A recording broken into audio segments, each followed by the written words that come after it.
Server आलम। अध्यक्ष महोदय, मुझे उत्तर प्राप्त हुआ है, पर उत्तर संतोषजनक नहीं है। इसमें मैंने पूछा था कि 2024 में ये पीएससी सेंटर से सीएससी सेंटर में करा दिया गया था, लेकिन उसकी जो व्यवस्थाएं होती है उसमें कोई भी उपलब्धता नहीं है। जिस तरह से सीएससी सेंटर में होना चाहिए, सिर्फ नाम बदल दिया गया है, लेकिन उसमें कोई भी उसके अनुसार उनके अनुसार जो 6 विशेष डॉक्टर होना चाहिए, सर्जन होना चाहिए, फिजियोथेरेपिस्ट होना चाहिए, फिजिशियन होना चाहिए, गायनेकोलॉजिस्ट होना चाहिए और एक जो है बच्चे का डॉक्टर होना चाहिए, एनेस्थेसिया होना चाहिए, उसके अनुरूप कुछ भी उपलब्ध नहीं है कोचाधामन के। और ये कोचाधामन बहुत ही किशनगंज से लगभग 20 किलोमीटर अंदर है। माननीय मंत्री।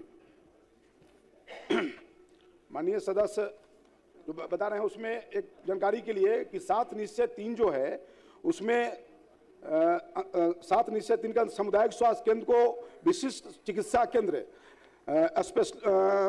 स्पेशलिस्ट हॉस्पिटल के रूप में विकसित किया जा रहा है। इस क्रम में पूर्व से दी जा रही स्वास्थ्य सेवाओं के अतिरिक्त 2 सैया के आईसीयू, गहन एवं चिकित्सा इकाई, इस तरह से हड्डी रोग, नेत्र रोग, ईएनटी कान, ये 7 निश्चय 3 के तहत होने वाला है।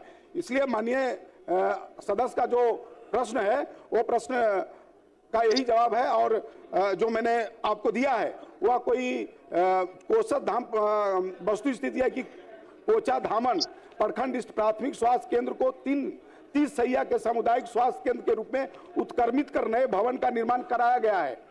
आपकी जानकारी के लिए वर्तमान में उक्त अस्पताल में पदस्थापित 3 समान चिकित्सक, 1 दंत चिकित्सक, 1 एवं 12 कर्मियों द्वारा आम जनों को स्वास्थ्य सुविधाएं उपलब्ध कराई जा रही है। विभागीय राज्यादेश संख्या 550/10 दिनांक 11/4/2025 द्वारा सामुदायिक स्वास्थ्य केंद्रों के सुचारू रूप से संचालन हेतु पद सृजन किया गया है। चिकित्सा एवं अन्य कर्मियों की उपलब्धता के आधार पर पदस्थापना की कार्रवाई की जा रही है। साथ ही 7 निश्चय 3 अंतर्गत सामुदायिक स्वास्थ्य केंद्रों को विशिष्ट चिकित्सा केंद्र के रूप में विकसित करने हेतु कार्रवाई की जा रही है। तो माननीय सदस्य को और क्या ठीक है, माननीय मंत्री से मैं कहना चाहता हूं कि 2024 में जब अपग्रेड कर दिया गया तो अभी तक क्यों नहीं हुआ और आप कब तक कराएंगे? वहां पे आपका जो है एक्सरे जो है वहां पे अब तक डिजिटल नहीं हुआ है, वहां पे आपका ईसीजी का प्रावधान नहीं हो रहा है, वहां पे आपका जो है पुराना जो है अब तक एक्सरे है उसको डिजिटल करा दिया जाए। अब तक कब तक कराएंगे?